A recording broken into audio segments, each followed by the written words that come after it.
नमस्कार. देशदूतच्या शनिवारच्या संवाद कट्ट्यामध्ये तुमच्या सगळ्यांचं स्वागत. आज विषय टेक्नॉलॉजीचा आणि तुम्ही बघताय माझ्यासमोर ही सगळी तरुण मंडळी बसलेली आहे. आपण सध्या वर्तमानपत्र तुम्ही देशदूत उघडलात की तुम्हाला खूप साऱ्या बातम्या किंवा इतर गावात चर्चेतही बातम्या ऐकायला मिळतात त्या कुंभमेळ्याच्या. प्रयागराजचा कुंभमेळा आपण आत्ताच हा अनुभवलेला आहे. काहींनी प्रत्यक्ष जाऊन अनुभवलाय आणि काहींनी तो माध्यमातून अनुभवलाय.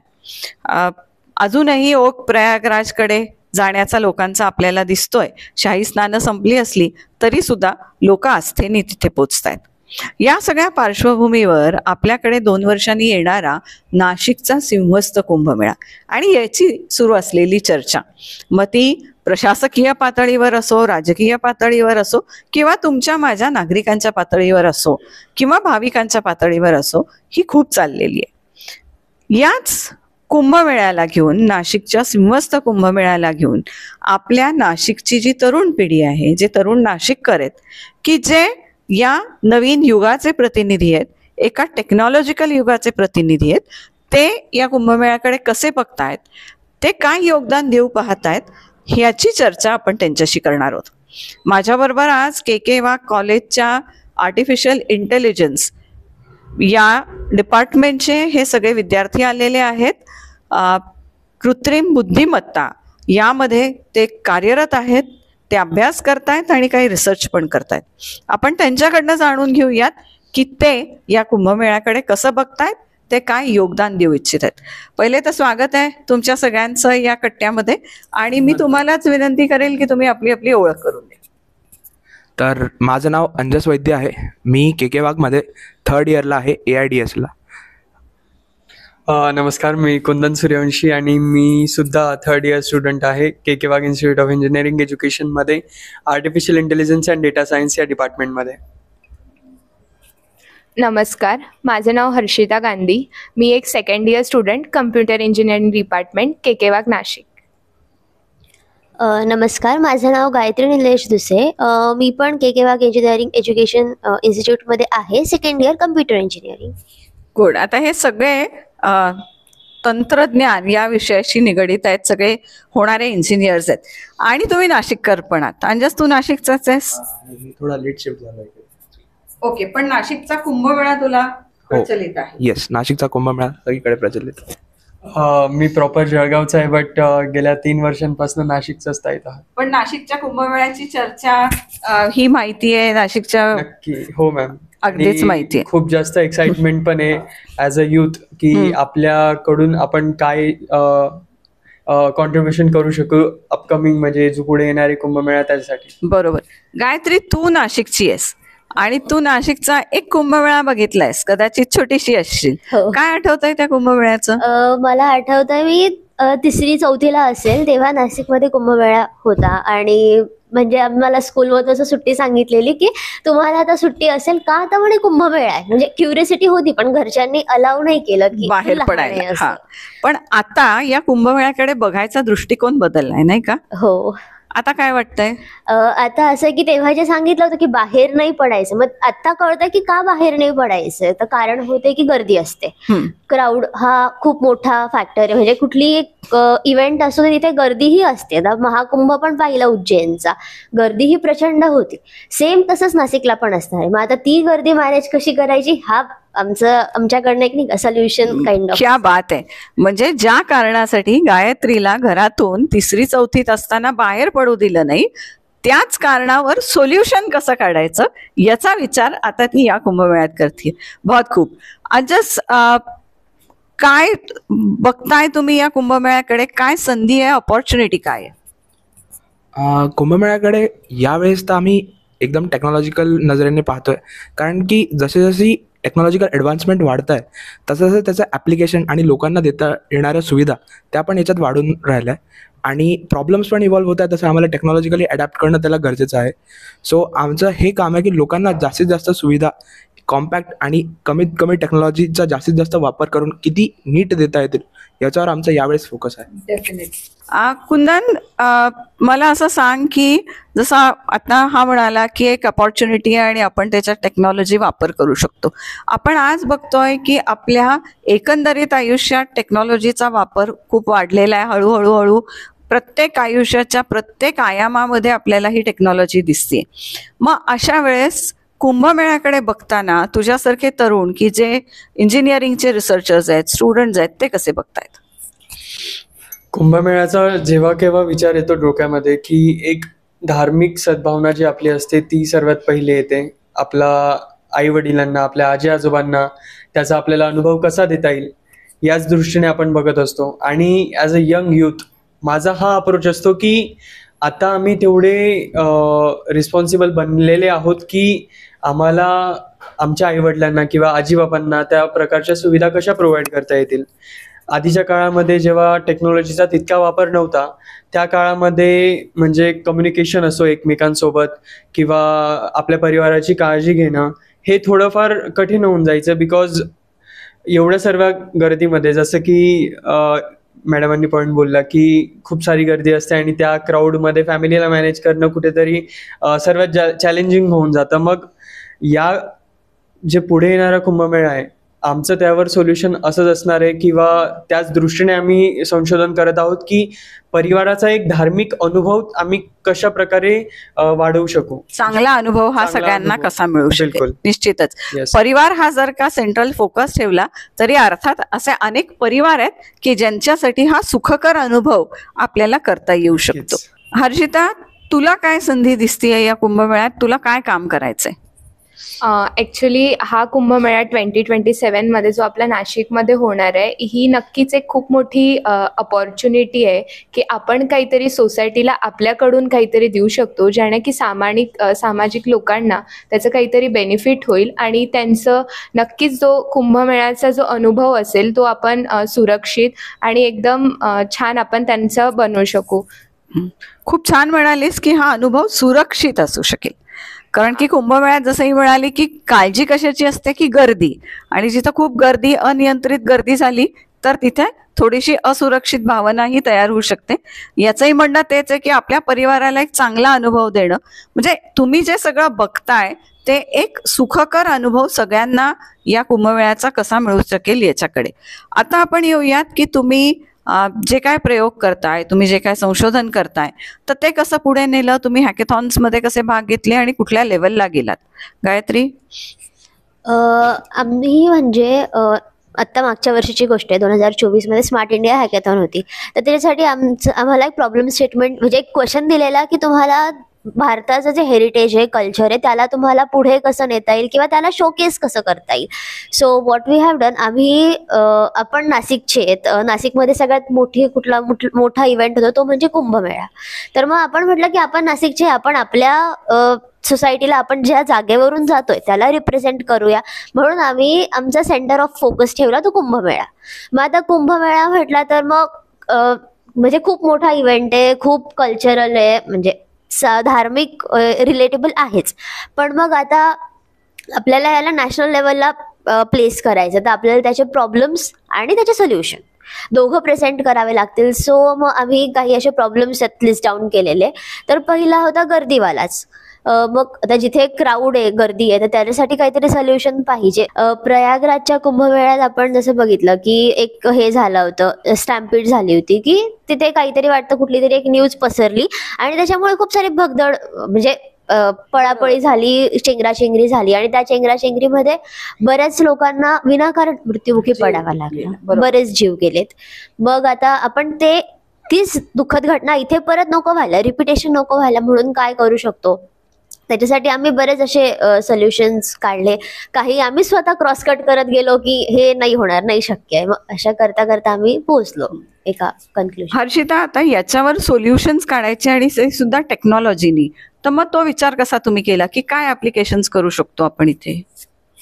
सगळ्यात पहिले सुरुवात केली की आपण गर्दीला कसं मॅनेज करू शकतो. आता एवढी मोठी गर्दी म्हटल्यावर जवळजवळ अंदाज लावला तर नाशिकचा कुंभमेळ्याचा जो एरिया आहे तो 250 हेक्टरमध्ये होणार आहे आणि जवळजवळ 30 ते 40 मिलियन लोक आपल्याकडे येण्याचे सध्या आपण ते डेटा वगैरे काढलेला आहे. सो आता एवढ्या मोठ्या गर्दीला मॅनेज करणं आणि बेसिकली जो नाशिकचा कुंभमेळा असतो तो प्रयागसारखा सिटीच्या बाहेर होत नाही, एकदम सिटीच्या मेन सेंटरमध्ये असेल. सो व्हिजिटर्स जे लोक बाहेरून येत आहे, साधू वगैरे सगळे, त्यांना मॅनेज करून आणि नाशिकच्या लोकांना पण त्याचा काही प्रॉब्लेम नाही झाला पाहिजे, सगळं काही व्यवस्थित नीट झालं पाहिजे. सो त्याच्यासाठी आपण टेक्नॉलॉजीचा वापर करणार. सगळ्यात पहिले आता एक आमचं जे होतं एमर्जन्सी रिस्पॉन्स अलर्ट, की आता जसं मला काही लोकांना एमर्जन्सी आली किंवा काही झालं तर AI काय करेल की त्या एमर्जन्सीला लगेच डिटेक्ट करेल की इथे काहीतरी घडतंय किंवा काही सस्पिशियस ॲक्टिव्हिटी होत आहे. तर मग जे MNCs आहे किंवा गव्हर्नमेंट्स आहे त्यांना एकदम क्विक अलर्ट त्यांना सेंड होईल, जेणेकरून ऑलरेडी आता असं नाही की कुंभमेळ्यामध्ये एमर्जन्सी सर्व्हिसेस नसतात की काही नसते, तर ऑलरेडी खूप प्रीप्लॅन आणि खूप छान पद्धतीने मॅनेज केला जातो. पण त्याचं आपण AI कसं की जवळच्या नियरेस्ट जी एमर्जन्सी रिस्पॉन्स असेल ती माझं मोबाईलचं GPS लोकेशन ट्रॅक करेल आणि माझ्यापर्यंत त्यांना एक फास्टेस्ट, लेस कंजेस्टेड, म्हणजे जिथून गर्दी कमी आहे ते माझ्यापर्यंत क्विकली पोहोचू शकेल असं त्यांना रूट दिसेल. आणि माझ्याजवळ समजा आता मला फायर एमर्जन्सीची लागली आहे किंवा फायर लागली आहे, सो माझ्या याच्यावर काय अलर्ट येईल की माझ्याकडे मला एक सेफेस्ट रूट दिसेल जिथून मी तिथून बाहेर पडू शकेल. सो त्या अकॉर्डिंगली हा एक एमर्जन्सी रिस्पॉन्सचा जो सिस्टीम आहे याच्यावर आम्ही विचार करतोय.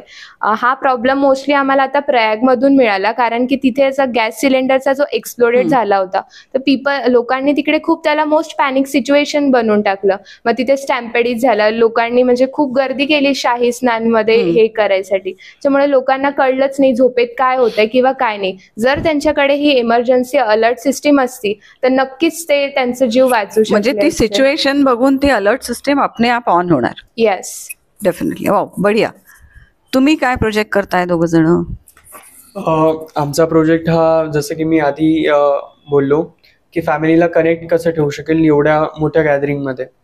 सर मी माझा प्रोजेक्ट एक सिम्पल आणि सोप्या साध्या भाषेत तुम्हाला समजावायचं म्हटलं तर समजा 5 जणांची फॅमिली आहे, त्यामध्ये माझे आजी बाबा आहे आणि माझे आई वडील आहे. आता आई वडिलांकडे तर स्मार्टफोन असल्यामुळे त्यांना तेवढी गोष्ट समजते की त्यांना लोकेशन वगैरे पाठवायचंय किंवा मुलांसोबत कॉल करून कनेक्ट राहायचंय. बट माझे जे आजी बाबा आहे त्यांना टेक्नॉलॉजीचा नाहीये, तर त्यांना कसं काय आपण आपल्या कनेक्टमध्ये ठेवणार आहेत. तर हा क्वेश्चन जेव्हा आला माझ्या डोक्यामध्ये तेव्हा म्हटलं की आता जी आपल्याकडे ट्रॅकिंग सिस्टम असते, सो व्हॉट्सअपवर लाईव्ह लोकेशन म्हणून एक सिस्टम आहे, बट आजीबाबा आणि ती 8 तासांसाठीच मर्यादित आहे. आजीबाबांना जर मी स्मार्टफोन वापरायला दिलं, त्यांनी जर पाण्यामध्ये गेले कुठे किंवा हरवला फोन, तर मग अडचण होऊ शकते. तर याच्यावर सोल्युशन म्हणून आम्ही एक व्रिस्ट बँड और एनी वेअरेबल बँड चा विचार करत आहोत. त्याच्यामध्ये असेल सर्वात पहिली गोष्ट की घरामधला मी सर्वात जास्त टेक्नॉलॉजी माहिती, सो एक सेंट्रलाइज सिस्टम माझ्या स्मार्टफोनवर असेल, ज्या माझ्या स्मार्टफोनवर मी मॉनिटर करत असेल की माझ्या फॅमिलीमधले जे बाकीचे 4 मेंबर्स आहेत ते माझ्या सभोवती आहे की नाही, आणि ते माझ्या सभोवती आहे तर वेल अँड गुड. आणि जर ते एका सर्टन डिस्टन्सच्या रेडियस त्रिज्येच्या बाहेर जात आहेत तर माझ्या फोनवर ऑटोमॅटिकली अलर्ट जनरेट होईल की तुमचा परिवार तुमच्यापासून दूर जातोय. सो त्याच्यावर पहिली गोष्ट तर ही की जेव्हा एवढ्या गर्दीमध्ये माझ्या परिवारामधला व्यक्ती कोणी दूर चालला जातोय तर माझ्याकडे ही सिस्टम असल्यामुळे मी पॅनिक नाही होणार. आणि जेव्हा व्यक्ती पॅनिक होतो त्यावेळेस टेन्शन मध्ये तो काही चुकीचे डिसिजन घेतो किंवा गडबड होत जाते, बट या सिच्युएशनला तो पॅनिक नाही होणार. तोच एक मोठा असेल. सो मी माझ्या परिवारापर्यंत स्वतः जाऊन पोहोचू शकतो की बाबा आई चला मी तुमच्या जवळ आले, तुम्हाला पण पॅनिक होण्याची काही गरज नाहीये. ही झाली फॅमिली पर्स्पेक्टिव्हने. आता जे आम्ही सेकंड पर्स्पेक्टिव्हने विचार करत होते आपली पोलीस यंत्रणा, बरोबर. तर पोलीस यंत्रणेमध्ये पण असे बरेचसे लोक असतील जे हरवले असतील, त्यांच्या फॅमिलीपासून दूर जातील, तर त्या बँडमध्ये आम्ही फक्त रिअल टाइम ट्रॅकिंग न ठेवता त्यांची health history, travelling history, personal details आणि फॅमिली डिटेल्स अशा 4 गोष्टी सुद्धा इंटिग्रेट करत आहोत. जसं की आता आपल्या काय बोलतात भारत सरकारचं आभा कार्ड योजना बद्दल आपल्याला माहितीच आहे, आयुष्यमान भारत कार्ड, ज्यामध्ये आपले पूर्ण हेल्थ हिस्ट्री रेकॉर्ड असतो आणि त्याचे इंटिग्रेशन आपल्या आधार कार्ड सोबत आहे. आधार इज एव्हरीथिंग राईट नाव. तर त्याचं इंटिग्रेशन आपण आपल्या डेटामध्ये करायचं, जेणेकरून पोलीस यंत्रणेला पण समजेल की बाबा हा व्यक्ती जर हरवलाय तर याला फास्टेस्ट वेने आपण त्याच्या फॅमिलीसोबत कनेक्ट कसं करू शकतो. आणि जो आमचा हेल्थ हिस्ट्रीवाला पॉइंट आहे तो अंजस व्यवस्थित डेफिनेटली. सो जसं की आता म्हणजे तुमची जी हेल्थ हिस्ट्री असते ती त्या कार्डमध्ये स्टोअर असते आणि क्लायमेट वाईज तुमच्या हेल्थ हिस्ट्रीवर अफेक्ट होऊ शकतो. समजा एखाद्या ठिकाणी खूप लोक आले तर तिथे कंजेशन होतं, तर तुम्हाला त्याच्या रिलेटेड काही डिसीज असेल किंवा तुम्हाला पर्टिक्युलर एन्व्हायरमेंटमध्ये काही इश्यूज असतील तर त्या हेल्थ हिस्ट्रीने रेकॉर्ड होतं आणि आमच्या ॲपवर तो सगळा डेटा असतो. प्लस गव्हर्नमेंटच्या आधार कार्डवरनं पण जो डेटा मिळतो, तर त्याच्याने आम्ही ट्रॅक करू शकतो की कुठले पॉईंट्स आहे जिथे तुम्हाला ती हेल्थ इश्यू इरेक्ट होऊ शकतो आणि मग ऑथॉरिटीजला इन्फॉर्म करू शकतो की regarding how should they tackle those issues. बरोबर. प्लस मग याच्यात अजून डिफरंट फीचर्स पण आहे, जसं की जर आता स्टॅम्पीडचा इश्यू झाला तर मग आम्हाला सगळ्यांचा GPS लोकेशन माहिती आहे आणि लाईक एका एरियामध्ये पर स्क्वेअर फूट किती लोक हे होऊ शकतात, अकोमोडेट होऊ शकतात, त्याचा एक नंबर आहे. सो जर त्या नंबरसोबत टॅली करून आपण डिटेक्ट केलं की किती लोक या एरियात प्रेझेंट आहे आणि किती याची लिमिट आहे, तर आपण स्टॅम्पीड व्हायच्या आधी ते प्रेडिक्ट करू शकतो आणि ती घटना टाळू शकतो. बहुत खूप छान यांच्याकडे सोल्युशन्स आहे. म्हणजे मला खूप आनंद होतोय की सगळी तरुण पिढी वेगवेगळ्या पद्धतीने विचार करते, टेक्नॉलॉजी वापरून आहेत त्या प्रॉब्लेम्सला सोल्युशन कसे काढायचा हा तुमचा विचार आहे. मग ते हेल्थ असो, आपले निकटवर्तीय हरवू नाही याच्यासाठीचा जो खूप इमोशनल धागा आहे की तो असो, किंवा जसं तुम्ही दोघी म्हणताय की इमर्जन्सी अलर्ट असो किंवा गर्दी नियंत्रण असो, अशा वेगवेगळ्या मुद्द्यांवर आणि कुंभमेळ्यात हे सगळे मुद्दे खूप महत्वाचे आहेत. या मुद्द्यांवर ही मुलं विचार करतायत, त्यांच्या परीने सोल्युशन्स काढतायत आणि निश्चितपणे त्याचं इम्प्लिमेंटेशन हे करता येणं शक्य आहे. याचं इम्प्लिमेंटेशन कसं होईल? याचं इम्प्लिमेंटेशन म्हणजे जे प्रोडक्ट असेल त्याबद्दल सर्वात पहिले तर कुंभेथॉन ही जी आपल्या महाराष्ट्र शासनाचीच एक खूप भारी संकल्पना आहे, ज्याच्यामध्ये मी स्वतः आता इन्व्हॉल्व्ह आहे, ज्यामध्ये आम्हाला प्रोत्साहन मिळत असतं की कुंभमेळ्यासाठी ज्या काही टेक्नॉलॉजी आता प्री एक्झिस्ट करतायत त्याचा वापर करून, म्हणजे ज्या आता अस्तित्वात आहेत त्या टेक्नॉलॉजीजचा वापर करून आपण सोल्युशन कसे काढणार आहोत. सो आता जसं तुमचा प्रश्न आहे आमच्याकडे की आम्ही याला एक्झिक्यूट म्हणजे अंमलात कसं आणणार आहे, तर सर्वात पहिले की ही जे आमचा बँड आहे तो IoT based technology, internet of things based टेक्नॉलॉजीवर आहे, ज्यामध्ये GPS ट्रॅकर असो, मायक्रो प्रोसेसर असो, त्याच्यानंतर जे RFID टॅग्स असतो ज्याच्याने आपण इन्फॉर्मेशन जी माहिती आहे त्या एका बँडमध्ये ते पोलीस यंत्रणेला सोबत आपल्या फॅमिलीला कनेक्ट स्मार्टफोन डिव्हाइसमध्ये आपण तसं करू शकतो. आणि जो AI वाला पार्ट आम्ही त्यामध्ये इंटिग्रेट करतोय तो म्हणजे अलर्ट सिस्टम देणे. तो एक तर आहे की आपला व्यक्ती परिवारातला आपल्या काही अंतरापासून दूर जातोय तर ती सिस्टम आपल्याला अलर्ट होईल त्या GPSच्या अनुसार. आणि सेकंड पॉईंट हेल्थ हिस्ट्री, जी आभा कार्ड. आता आभा कार्डच्या टेक्नॉलॉजीबद्दल मी तुम्हाला सांगतो. आयुष्यमान भारत कार्ड हे भारत सरकारचं एक अशी यंत्रणा आहे की त्यामध्ये तुम्हाला जे काही आजार झालेले आहेत किंवा तुमच्यावर काही उपचार झालेले आहेत एका कुठल्या पण रुग्णालयामधनं, तर त्याच्याबद्दलचा रेकॉर्ड त्यामध्ये डिटेल्स समाविष्ट केलेला असतो. त्याचा फायदा आम्हाला असा होणार आहे की एखादा व्यक्ती जेव्हा कुंभमेळ्यामध्ये येतोय तर आमच्याकडे त्याचा ऑलरेडी डेटा आहे की त्याची हेल्थ हिस्ट्री काय.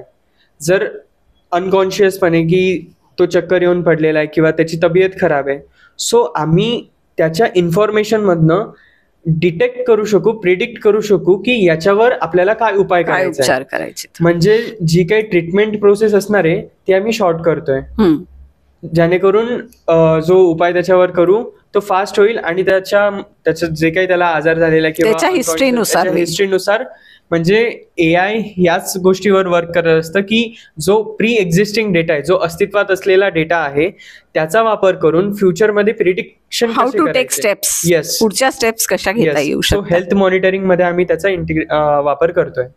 डेफिनेटली. तर या कुंभमेळ्यात मला असं वाटतं नाशिकच्या येणाऱ्या कुंभमेळ्यात, सिंहस्थ कुंभमेळ्यात या सगळ्यांचे हे जे विचार आहेत ते ऍक्च्युली आपल्याला अंमलात आलेले दिसतील, यांचे प्रोडक्ट्स आपल्याला दिसतील आणि त्याच्यामुळे एकंदरीतच प्रशासनाला, नागरिकांना आणि कुंभमेळ्यात येणाऱ्या सगळ्या आपल्या जे भाविक आहेत, जे देश विदेशातून आपल्याकडे नाशिकला येणार आहेत, आपले जे सगळे यात्रस्थ आहेत, गेस्ट्स आहेत, यांना सुद्धा काहीतरी एक चांगली टेक्नॉलॉजी, एक चांगले सोल्युशन्स तुम्ही देऊ शकाल. मला तुमचं कौतुक वाटतंय की खूप छान पद्धतीने तुम्ही विचार करतायत. नव्या युगाचे प्रतिनिधी आहात, तरुण नाशिककर आहात. या नाशिकचं पुढची जबाबदारी तुमच्या खांद्यावर आहे आणि ती तुम्हाला पेलायची एक उत्सुकता आहे, ती तयारी आहे आणि त्या जबाबदारीने तुम्ही या सगळ्या घटनांकडे बघताय, या सगळ्या येणाऱ्या दिवसांकडे बघताय. त्याच्यामुळे तुमच्या सगळ्या या संशोधनाला आणि तुम्ही जे काय इम्प्लिमेंटेशन करणार आहात त्याला आमच्याकडनं खूप साऱ्या शुभेच्छा. धन्यवाद. धन्यवाद.